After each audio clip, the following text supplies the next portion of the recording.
Om Swastiastu. Perkenalkan, nama saya Iketut Aryana dari kelas 10 TBSM 2, absen 12.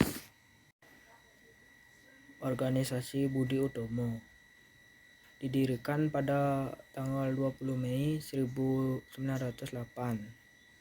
di Gedung Stovia, Jakarta oleh para pemuda pelajar Sekolah Dokter Jawa atau Stovia yang diketuai oleh Suetomo. Organisasi ini menjadi organisasi nasional pertama yang lahir di Indonesia. Kehadirannya sebagai organisasi pertama membuat organisasi Budi Utomo menjadi pelopor bagi gerakan kebangsaan di Indonesia. Kehadiran Budi Utomo itu kemudian disusul dengan berdirinya organisasi-organisasi yang lain seperti Sarekat Islam dan yang lainnya. Pada era Presiden Soekarno, pada tanggal 20 Mei ditetapkan sebagai Hari Kebangkitan Nasional pada tahun 1948. Ketika itu, Soekarno menyebutkan kebangunan nasional. Selanjutnya, Hari Kebangkitan Nasional ditetapkan berdasarkan keputusan Presiden (Kepres). Tentang perubahan Keputusan Presiden Nomor 316 Tahun 1959 tentang hari-hari nasional yang bukan hari libur. Selain Hari Kebangkitan Nasional pada Kepres tersebut, pemerintah menetapkan sejumlah hari libur yang dikategorikan hari libur, yakni Hari Pendidikan Nasional pada tanggal 8 Mei, Hari Kebangkitan Nasional pada tanggal 20 Mei, dan yang lainnya.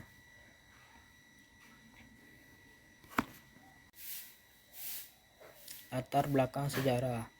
Pendirian Budi Utomo tidak bisa dilepaskan dari diterapkannya politik etis di masa pemerintahan kolonial Belanda menjelang akhir abad ke-19. Politik etis adalah kebijakan politik balas budi yang mencakup 3 bidang, yaitu irigasi, edukasi, dan emigrasi. Ketika itu, kalangan etis mendesak pemerintah kolonial Hindia Belanda untuk menerapkan kebijakan yang berpihak pada kaum pribumi. Salah satu orang Belanda yang mendukung politik etis itu adalah Coran Tenodor van Deventer, anggota parlemen Belanda pada tahun 1905 sampai 1909. Itu berpandangan sudah sepantasnya bangsa Belanda berterima kasih kepada rakyat India atau Indonesia karena telah memperoleh keuntungan besar selama berpuluh-puluh tahun menguasai Nusantara. Pemerintah kolonial Belanda kemudian mulai mendirikan beberapa sekolah yang diperuntukkan bagi penduduk pribumi dalam rangka meningkatkan kesejahteraan penduduk melalui bidang pendidikan. Langkah pertama yang dilakukan pemerintah kolonial untuk memberikan pendidikan bagi penduduk pribumi bersifat praktis. Pemerintah mendirikan sekolah seperti sekolah untuk pendidikan guru, sekolah dasar, dan pembantu di bidang kesehatan rakyat. Dinamika Kongres Pertama Budi Utomo. Kongres pertama Budi Utomo berlangsung selama 3 hari, dari tanggal 3 Oktober sampai 5 Oktober tahun 1908 di Gedung Quick School atau Sekolah Pendidikan Guru di Jetis, Yogyakarta. Alasan Yogyakarta dipilih sebagai tempat kongres antara lain, Yogyakarta adalah tempat tinggal Dr. Wahidin, Sudirohoso. Yogyakarta merupakan lambang kesatuan Jawa dan sebagai pernyataan hormat dan terima kasih atas bantuan yang diberikan Pangeran Notodirjo. Kongres Perdana Budi Utomo ini dihadiri oleh 300 peserta yang terdiri dari priyayi, dokter, jaksa, guru, pejabat Belanda, wartawan, dan yang lainnya. Hasil Kongres Budi Utomo berhasil menetapkan dan mengesahkan pengurus organisasi, anggaran dasar, dan anggaran rumah tangga Budi Utomo, dan tujuan organisasi. Kongres pertama juga merombak susunan pengurus Budi Utomo yang semula merupakan siswa-siswa Stovia digantikan dengan tokoh-tokoh yang dianggap lebih berpengalaman dan pantas memangku jabatan pengurus. Pedoman yang dianut pada saat itu adalah pemuda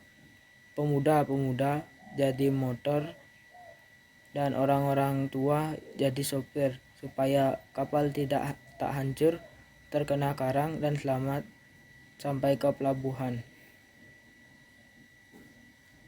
Tirto Kusumo dianggap sebagai sosok yang tepat memimpin perkumpulan Budi Utomo karena bisa diterima oleh semua kelompok. Bagi golongan tua, beliau adalah golongan bupati, sedangkan kaum muda menilainya sebagai seorang yang berpikiran maju dan memperhatikan kesejahteraan rakyat. Kongres pertama juga menetapkan tujuan Budi Utomo, yaitu mengusahakan kemajuan dan yang selaras buat bangsa, negeri, dan terutama dan memajukan pengajaran pertanian dan peternakan, perdagangan, teknik, industri, dan budaya.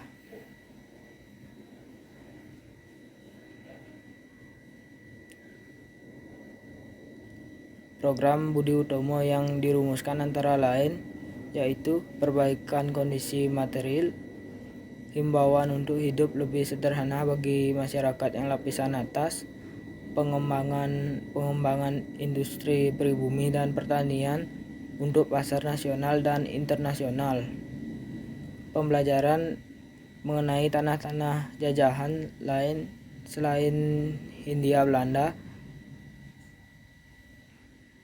Tujuan pendidikan digalakkan untuk anak-anak pribumi menguasai bahasa Belanda dan tuntunan agar animo masuk anak-anak pribumi ke sekolah-sekolah dasar Eropa diperbanyak. Hingga tahun 1909, banyak orang-orang yang berbicara bahasa hanyalah keluarga bupati, priyayi, dan guru. Dan pada akhirnya tanggal 28 Desember 1909, pemerintah kolonial Belanda menyatakan Budi Utomo sebagai perkumpulan yang sah.